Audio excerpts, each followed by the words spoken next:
What's up, y'all? It's that Sports Kid here with my 2023 Minnesota Golden Gophers season predictions. They could be pretty good, but they also might not be. Let me talk about it. Last year, Minnesota went 9-4 for the second year in a row. Pretty good season, I'd say. And they're doing well with PJ Fleck. This season, though, in the preseason over-under win total stuff set by sportsbooks, they're predicted to have between 6 and 7 wins, so a significant drop-off this season. I don't know if it'll happen. It could, but also Minnesota is a little bit underrated, I think. There are 13 total players returning on this returning starters, 13 total returning starters, 7 on offense and 6 on defense. 3 players from Minnesota were drafted. Really, I didn't notice. Probably a lot of day 3 guys. But hey, drafted, getting some money. Good for them. Recruiting was pretty bland, I guess. Sort of decent, depending on how you look at it.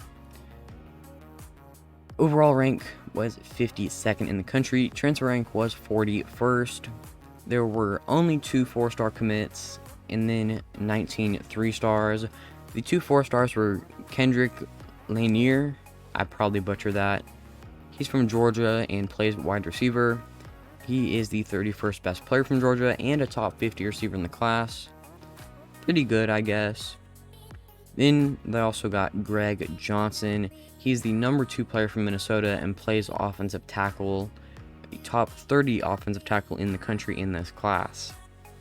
The transfer portal was a pretty big deal. Gonna have a lot of new starters from the with players from the transfer portal. 1 4-star, 9 3-stars, and 1 2-star, but he's a kicker. Kickers are usually disrespected a little bit in terms of star ratings. 6 of these transfer players will be starters.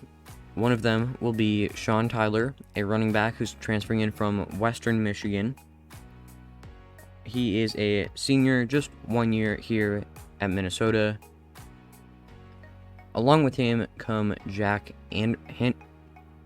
Henderson, plays safety and is transferring in from southeastern Louisiana.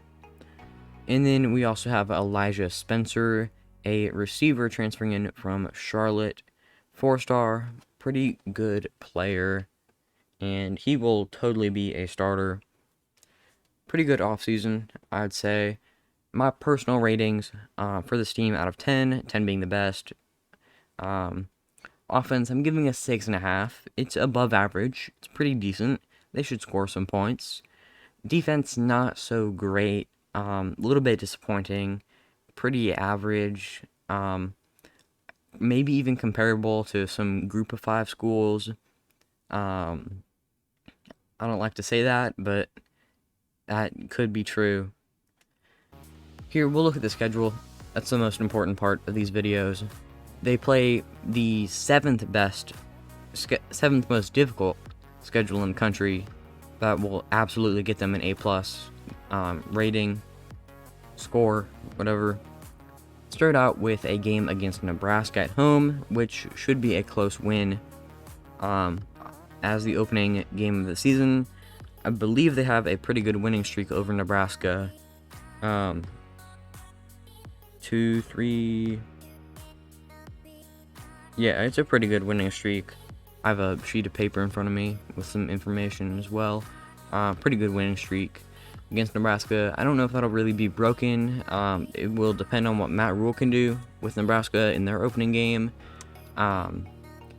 Maybe a Nebraska upset. I don't know. Could be sort of close. Next up, we have Eastern Michigan, which should be a big win for Minnesota. EMU is a MAC school. Not great competition. Minnesota should just run through them. Next up, we have a sort of surprising team on this schedule as an out-of-conference game. We have North Carolina on the road. North Carolina is a ACC title contender. On the road as well in Chapel Hill. pretty difficult to play there. I am going to say this is a close loss for Minnesota. I believe that North Carolina will win close to 10 games, maybe 11. And I don't think this will be Minnesota's year to pull an upset on one of the top ACC teams. As the fourth game on the schedule, the Golden Gophers will play the Northwestern Wildcats on the road at Ryan Field. Should be a big win. Northwestern, they're not going to be very great this year, having coaching problems. I think Minnesota should just honestly get a decent win and bounce back from the North Carolina game. Next up, we have Louisiana Lafayette coming into town from way down south. Should be another pretty solid win in back-to-back weeks for Minnesota before they end up playing Michigan. Sorry Gopher fans. I am gonna say this will be a big loss. Michigan is a very, very good team this year. I think the hype is real. For however much hype there is, it's real, I think. And Minnesota is definitely going to lose that game. I know it's a rivalry. I don't remember the name off the top of my head, or the trophy name. Sorry, I'd love to see it happen. If it does, I'll be glad, but I don't think you're going to beat Michigan this year. Sorry. Next up, we have Iowa on the road. This one could be sort of a toss-up. Iowa's defense is obviously Iowa's defense. It's good, but it could be sort of a toss-up. Right now, as long as Iowa scores points on offense, I think they might have a bit of an advantage. But Minnesota, I could totally see the win by the Gophers. Next up, we have Michigan State, who was bad last year. Good the year before, but bad last year. And I don't know how much they're really going to improve. So I will throw them in the category with Nebraska. They both have just the letter N as their logo. My bad. Minnesota should win that game. It's one of their Big Ten East games. They should totally win that. Next up, we have Illinois, who could be one of the better teams in the Big Ten West. Fight for that Big Ten West championship. Yeah, another one of the sort of Iowa games. I could see them win, but it also wouldn't surprise me if they don't make it out of there with more points than the other team. Not finally, getting close to finally. We have Purdue on the road. Purdue probably not going to be very good this year. One of the worst teams in the conference, and on the road, I don't think Purdue's going to win. On the road for Minnesota, home game for Purdue, but I don't think Purdue's going to win. Minnesota should win that.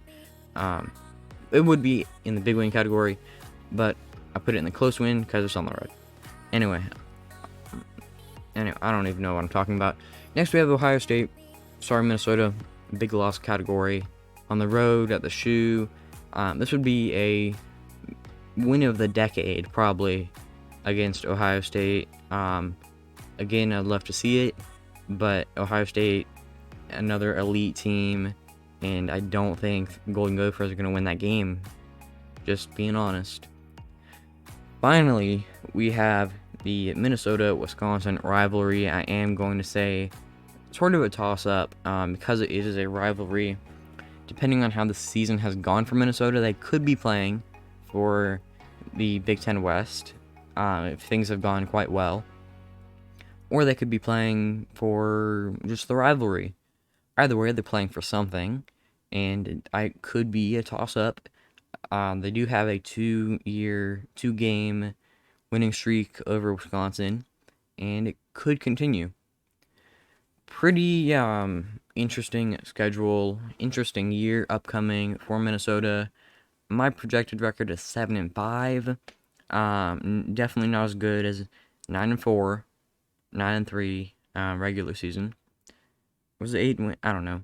Definitely not as good as recently. A little bit of a decline, but you also pull Michigan and Ohio State out of the Big Ten East, and then you scheduled North Carolina, who is a legit program in the out of conference, and those are your three most difficult games.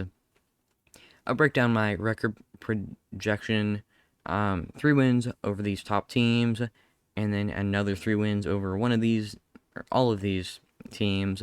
And then I think they should get 1 win at least in the toss-up category for a 7th win. It's a real long shot. I think they'll be. I think the opponents will be favored by double digits in all 3 of these games, but they could pull off an upset there for an 8th win. They could also beat another team in the toss-up category for an 8th win. I think at worst 6-6, at best probably 9-3. If they're pretty good, I say 9-3 at best, 6-6 at worst. If you disagree or agree, either one, let me know how you feel about this team in the comments below. What I get wrong, what I get right. I'd love to hear feedback, as I am not a Minnesota football nerd. Love to learn about the team. And yeah, thank you so much for watching. And until the next one, peace.